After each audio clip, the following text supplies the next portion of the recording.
তুমি যদি যুক্তিবিদ্যায় এ প্লাস পেতে চাও তাহলে মাত্র এই 4টা স্টেপ ফলো করো।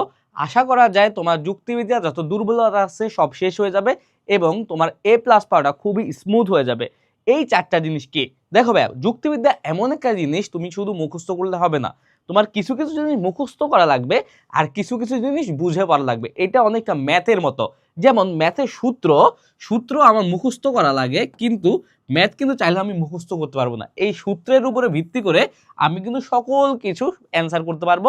আর ম্যাথে যেমন হলে 10-এ 10 পাওয়া যায়, সেই একই রকম কিন্তু কি লজিকেও তুমি যদি হয় তাহলে 10-এ 10 পাবা।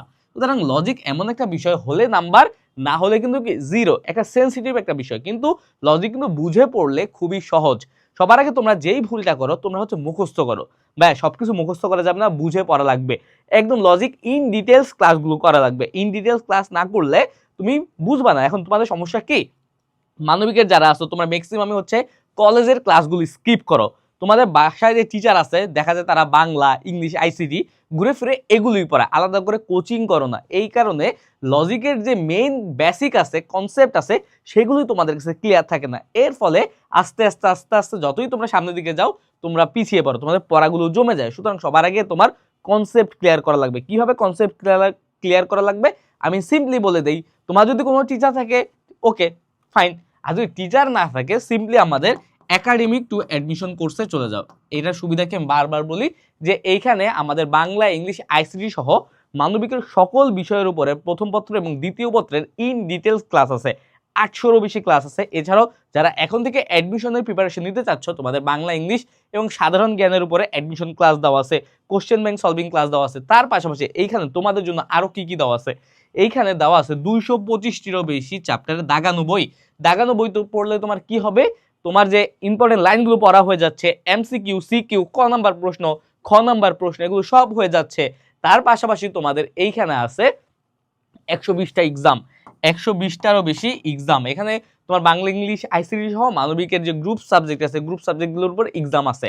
তার পাশাপাশি আরও কি আছে, বাংলার উপর আলাদা ইবুক আছে, ইংলিশের উপর আলাদা ইবুক আছে, তারপরে তোমার আইসিটির উপর আলাদা ইবুক আছে, রকমারি বেস্ট সেলার প্রত্যেকটাই। তার পাশাপাশি মানবিকের জন্য সবচেয়ে গুরুত্বপূর্ণ একটা বই হিউম্যানিটি সুপার সাজেশন, যেখানে মানবিকের বাংলা, ইংলিশ, আইসিটি সহ সকল গ্রুপ সাবজেক্টের প্রথম পত্র এবং দ্বিতীয় পত্রের সকল প্রশ্ন দেওয়া আছে। ক নম্বর প্রশ্নে কোনগুলো আসে, খ নম্বর প্রশ্নে কোনগুলো আসে, গ নম্বর, ঘ নম্বর, এইভাবে সব 1 বাই 1 সেখানে দেওয়া আছে প্রত্যেকটা চ্যাপ্টারে। এখানে তুমি ইবুক আকারে সব পেয়ে যাচ্ছ, তোমার আলাদা করে মানবিকের জন্য আর কোনো বই কিন্তু কিনা লাগছে না। এই হচ্ছে মেইন ব্যাপার। সুতরাং তুমি লজিকের যে কনসেপ্ট আছে এখান থেকে হচ্ছে ক্লিয়ার করে নিতে পারো। তারপরে আরেকটা ব্যাপার যেটা তোমার জন্য খুব গুরুত্বপূর্ণ, সেটা হচ্ছে কিছু কিছু সংজ্ঞা মুখস্থ করা।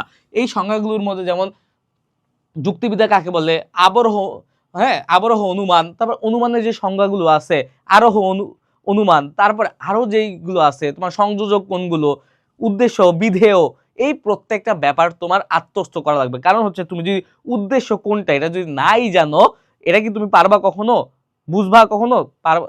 তার বিধেয়, সংযোজক, এগুলো তোমার প্রত্যেকটা জিনিস, অবরোহ অনুমান, আরোহ অনুমান, সব কিছু কিছু ব্যাপার আছে। যেমন তারপরে তোমার হচ্ছে সিম্বলিক লজিকের যে মুদ্রাগুলো 6 চ্যাপ্টারের, ফার্স্ট পেপারের 6 চ্যাপ্টারটা একটু ভালোভাবে পড়বা, কারণ এখান থেকে 2টা সিকিউ আসে, 2টা সিকিউ আরামসে চলে আসে।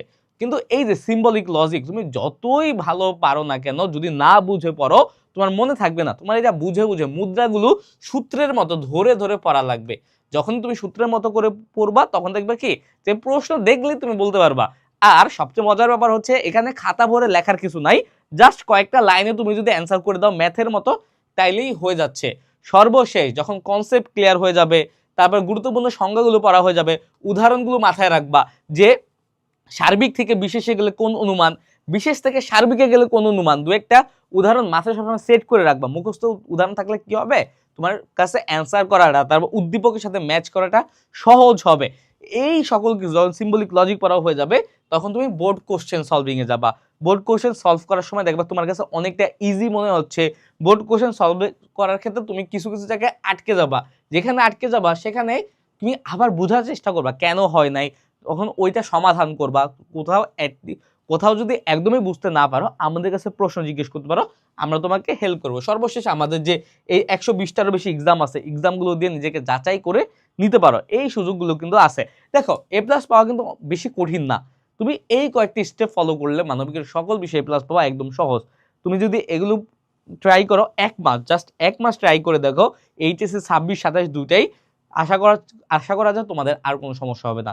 ওকে ভাইয়া, তাহলে আজকের এই ভিডিওটা এই পর্যন্তই থাকলো। এই 4টা স্টেপ ফলো করে এ প্লাস পাওয়ার জন্য আর কিছু লাগবে না। কোথাও সমস্যা হলে আমাকে জানাও। ওকে, সবাইকে স্বাগতম। আসসালামু আলাইকুম।